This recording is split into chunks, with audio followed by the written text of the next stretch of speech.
154페이지에 있습니다. 열왕기상 21장 17절부터 26절까지 말씀입니다. 우리 그 가운데 25절과 26절 말씀만 우리 한 목소리로 함께 읽겠습니다. 우리 함께 읽겠습니다. 시작. 예로부터 아합과 같이 그 자신을 팔아 여호와 앞에서 악을 행한 자가 없음은 그를 그의 아내 이세벨이 충동하였음이라. 그가 여호와께서 이스라엘 자손 앞에서 쫓아내신 아모리 사람의 모든 행함같이 우상에게 복종하여 심히 가증하게 행하였더라. 아멘. 아멘. 잠시 기도하겠습니다. 사랑해 주님, 아버지 오늘도 귀하고 복된 날 또 하루를 허락하여 주심에 주여 진정으로 감사를 드립니다. 아버지 또 이 새벽에 우리를 불러주시고 또 예배로 또 하루를 열게 하심에 주여 진정으로 감사를 드립니다. 아버지 오늘도 우리에게 말씀하여 주시고 우리가 함께 찬양하고 기도하고 말씀을 듣고 그 가운데 믿음으로 결단하며 나아가는 그 시간 순간순간마다 하나님께서 은혜를 더하여 주시고 성령의 충만함으로 우리를 더딥혀 주셔서 오늘 하루도 또 남은 한 주간도 남은 모든 신앙의 여정 가운데서도 하나님께서 기뻐 여기실 만한 그 모습으로 살아내는 우리 모두가 될 수 있도록 아버지 인도하여 주시옵소서. 아버지 오늘 우리 중보기도팀이 함께 모여 기도하게 됩니다. 아버지 이 나라와 또 민족과 우리 교회 공동체와 또 각 가정과 개인의 기도 제목을 두고 함께 기도하며 나아갈 때마다 하나님께서 함께하여 주시고 부르짖는 그 모든 기도의 제목들 가운데 하나님께서 속히 응답하여 주셔서 기도의 역사와 능력을 맛보는 우리 모든 중보기도 팀 될 수 있도록 아버지 인도하여 주시옵소서.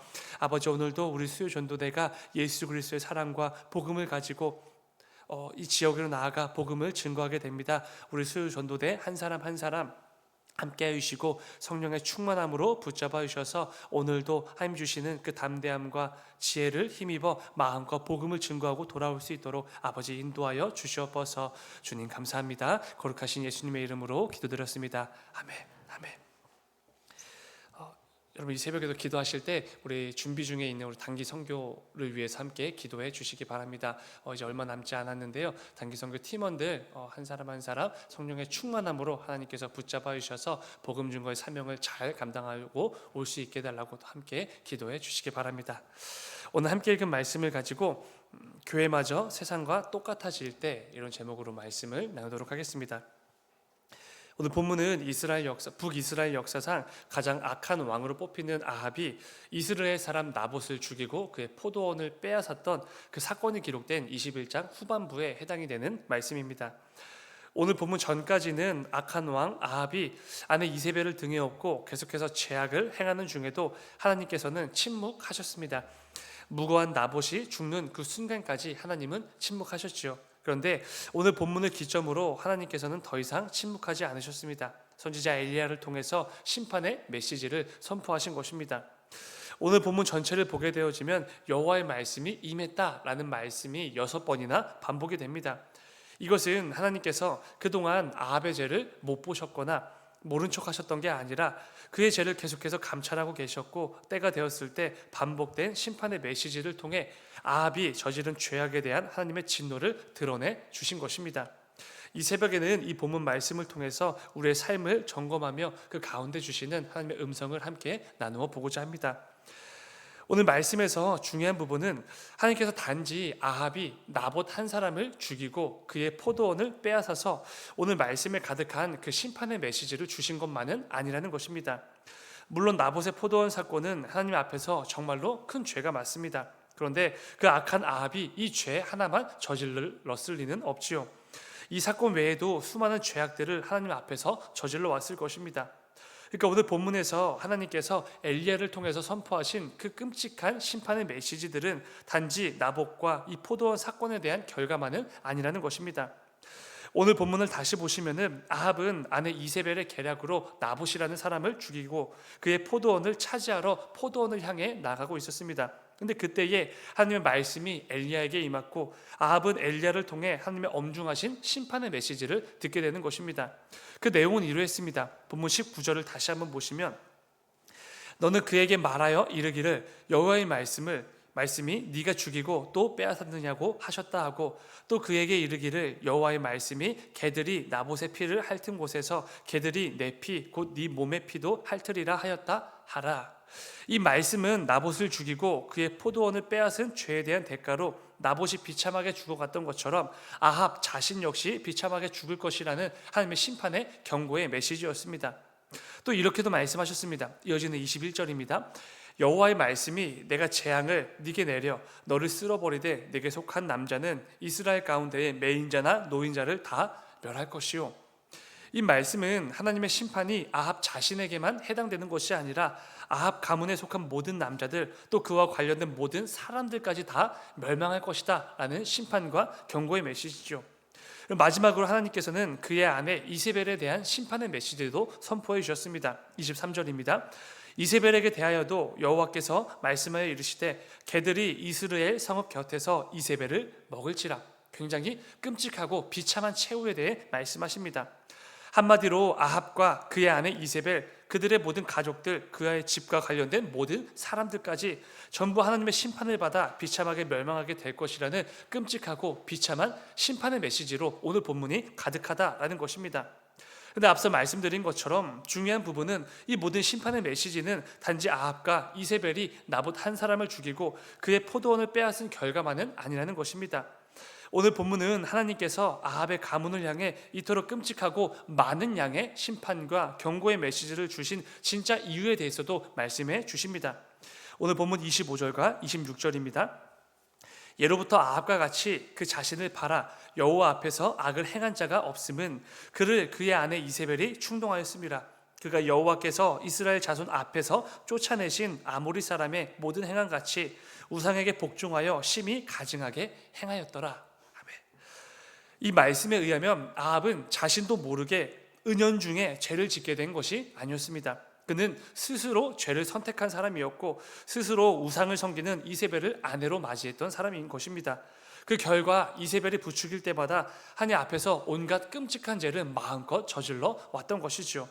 무엇보다 그가 행한 가장 끔찍한 죄 중에 하나는 우상 숭배였습니다. 26절에서 말씀하셨던 것처럼 하나님께서 직접 쫓아내 주신 아모리 사람과 같이 행하며 그는 우상을 섬겼던 것입니다. 하나님께서 여호수아를 통해서 가나안 정복 전쟁을 승리하게 해주셨지요. 이 전쟁은 단지 남의 땅을 빼앗는 그런 전쟁이 아니었습니다. 가나안 땅에 가득했던 온갖 죄악과 우상들을 몰아내고 그 가운데 죄악을 심판하시며 그 땅을 거룩하신 하나님이 거하시는 거룩한 땅으로 만들어 가시기 위한 하나님의 성전 거룩한 전쟁이었죠. 그런데 오늘 말씀에 의하면 아합이 어떤 죄를 저지른 것입니까? 하나님께서 쫓아내신 아모리 사람들의 문화와 사고방식과 가치관과 심지어 그들의 우상까지 그대로 수용하며 그 모든 것들을 똑같이 따르고 섬겼던 것입니다. 정말로 어리석은 죄인 것이죠. 특히 하나님께서 이렇게 말씀하십니다. 그것을 심히 가증히 여기셨다. 단지 나는 이게 싫다 이런 표현이 아닙니다. 하나님께서 혐오를 느끼실 정도로 분노를 느끼실 정도로 싫어하셨다라는 것이죠. 그래서 하나님께서는 말씀을 통해 수없이 반복하셔야만 했던 것입니다. 그들의 모습을 본받지 말고 그들과 똑같이 살지 말라 분명히 경고해 주셨지요. 대표적인 구절을 찾아보면 신명기 18장에 담겨져 있습니다. 9절 말씀입니다. 내 하나님 여호와께서 내게 주시는 땅에 들어가거든 너는 그 민족들의 가증한 행위를 본받지 말 것이니. 이 말씀이 구약성경 곳곳에 가득하지요. 그럼에도 아합은 하나님께서 가증히 여기셨던 그 우상을 섬기고 이방 민족의 문화와 그들의 모습을 그대로 따라 행하며 살았던 것입니다. 여러분, 그렇다면 이런 부분이 궁금해지기도 합니다. 아합은 그리고 이스라엘 민족은 왜 계속해서 가나안 족속의 문화와 우상을 쉽게 떨쳐내지 못하고 받아들이고 계속해서 그들의 우상을 똑같이 섬겼을까? 하나님께서 계속해서 말씀해 주셨고 또 여호와를 중심으로 온 백성이 함께 모여 믿음으로 다짐하고 결단까지 했던 부분이지 않습니까? 하나님만 따르고 하나님만 섬기겠다.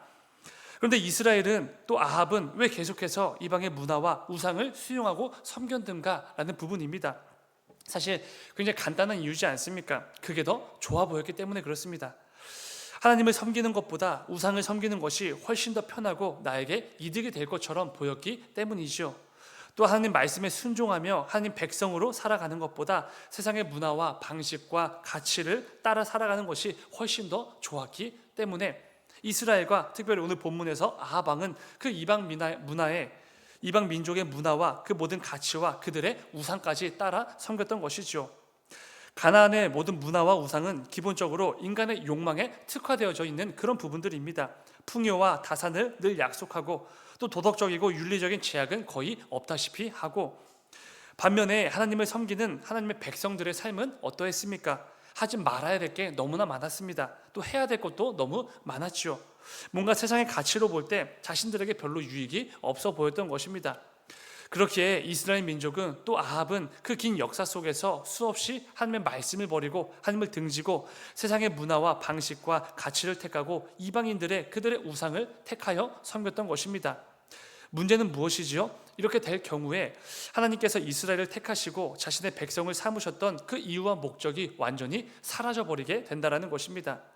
하나님께서 가나안 족속을 몰아내시고 그 땅에 하나님의 임재를 허락하신 이유는, 또 그 땅에 하나님의 백성들이 거하게 하셨던 이유는 다른 것이 아니라 그 땅에 온갖 우상과 제약들을 몰아내고 하나님의 살아계심과 참된 주임 되심을 그 땅 가운데 선포하시기 위함이었습니다. 이것이 사실은 이스라엘 민족의 정체성이었던 것이죠. 그런데 지금 그 역할을 감당해야 될 이스라엘과 또 오늘 본문에서 아합은 어떤 모습으로 살아가고 있었던 것입니까? 하나님의 백성다운 거룩함은커녕 이방 민족의 우상을 섬기고 그들의 문화와 삶의 방식과 가치관을 그대로 수용해서 그들과 조금도 다를 바 없는 그런 모습으로 살아갔던 것이죠. 더 이상 하나님의 창조주 되심과 그분만이 온 땅의 참된 왕이 되신다는 이 사실을 그 누구도 선포하지 않고 그 누구도 알 수 없게 된 것이죠. 하나님의 백성들이 세상과는 구별된 거룩한 백성의 삶을 통해 하나님의 어떤 분이신지를 계속해서 드러내고 하나님을 믿고 예배하는 백성들이 어떤 거룩함을 소유했는지를 계속해서 증거해야 되는데 그 역할을 아무도 감당하지 않았던 것입니다. 그리고 이 안타까운 모습이 그 악한 왕이었던 아합의 때에 더욱더 증폭이 된 것이고, 하나님은 이에 대하여 끔찍한 심판의 메시지를 엘리야를 통해서 엄청나게 많은 양으로 선포하실 수밖에 없으셨던 것이죠. 여러분, 중요한 것은 이 부분을 오늘날 우리 교회와 우리 삶에도 적용해 보아야 한다는 것입니다.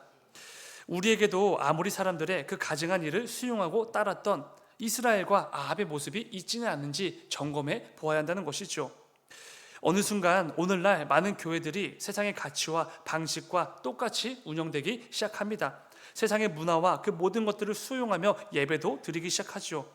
세상의 모습을 쫓아가고 마치 그것이 세련된 것처럼, 뒤처지지 않은 것처럼, 트렌디한 것처럼 그렇게 착각을 하면서 교회마저 운영하고 있습니다. 또 성도들 역시 그 삶의 모습이 세상 사람들과 조금도 다르진 않습니다. 똑같이 말하고 행동하고 선택하며 그렇게 살아갑니다. 그런데 뭐가 문제인지는 모르죠. 이런 교회, 이런 성도들을 통해서 어떻게 복음의 역사가 일어날 수가 있겠습니까? 로마로부터 극심한 박해에 시달리던 기독교가 로마의 국교로 세워지게 됩니다. 그때 온 교회와 성도들이 정말로 기뻐하고 감격과 눈물을 쏟아내지 않았겠습니까? 매일같이 하나님께 나아가 찬송을 올려드렸겠죠. 그런데 이 교회 안에 힘과 돈이 들어오자 어떻게 되었습니까? 더 거룩해지고 더 선해지고 더 복음의 역사가 매일같이 일어나게 되었습니까? 그렇지 않습니다. 세상과 똑같이 힘과 돈을 더욱더 쫓기 시작하죠. 심지어 힘과 돈을 위해서 하나님의 말씀의 권위까지 바닥에 내팽개치고 깎아내리는 그런 성직자들까지 생겨나게 됩니다.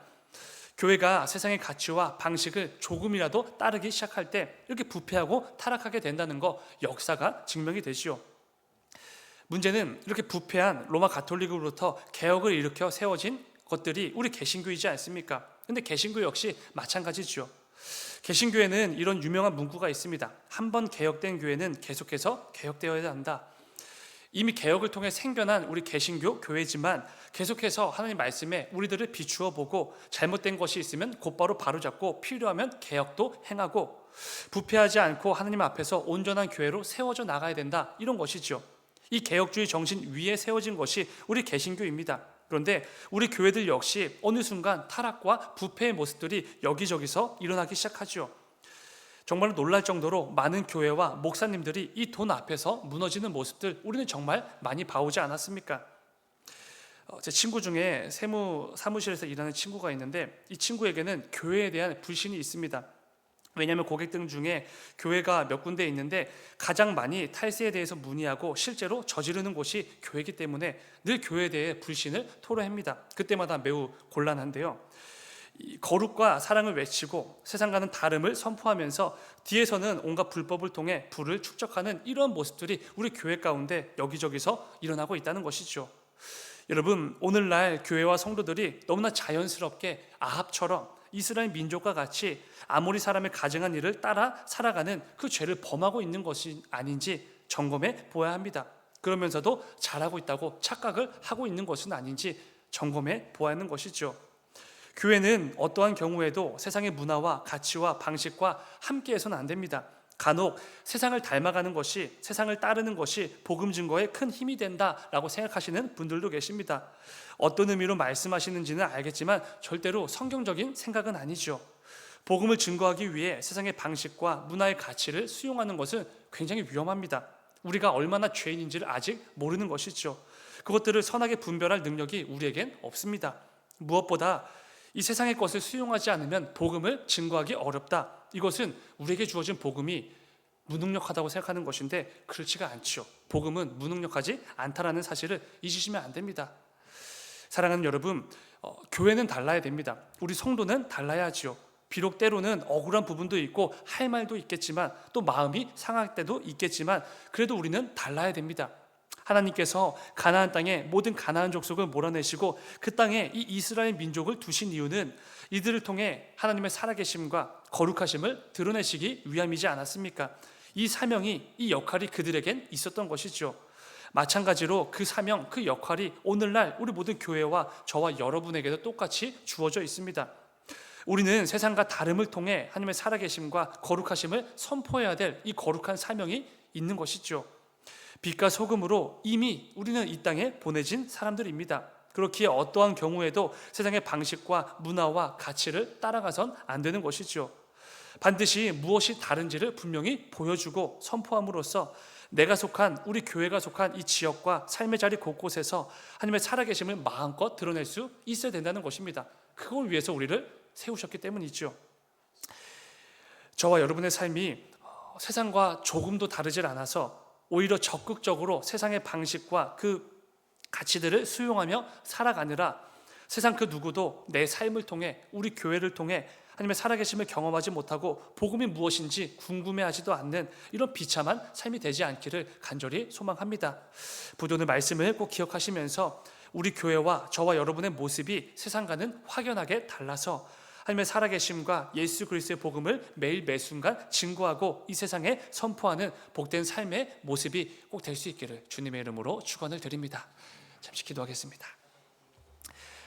사랑의 주님, 아버지, 우리는 종종 세상의 방식과 세상의 문화를, 세상의 그 모습들을 수용하고 따라가면 더 효과적으로 복음을 증거할 수 있을 것 같고 더 많은 부흥을 경험할 수 있을 것이라고 착각을 할 때가 있습니다. 그런데 아버지, 혹시 그런 모습 가운데, 그 중심 가운데 아합과 이스라엘 민족의 그 어리석은 그 영적 무지함이 묻어있지는 않은지요?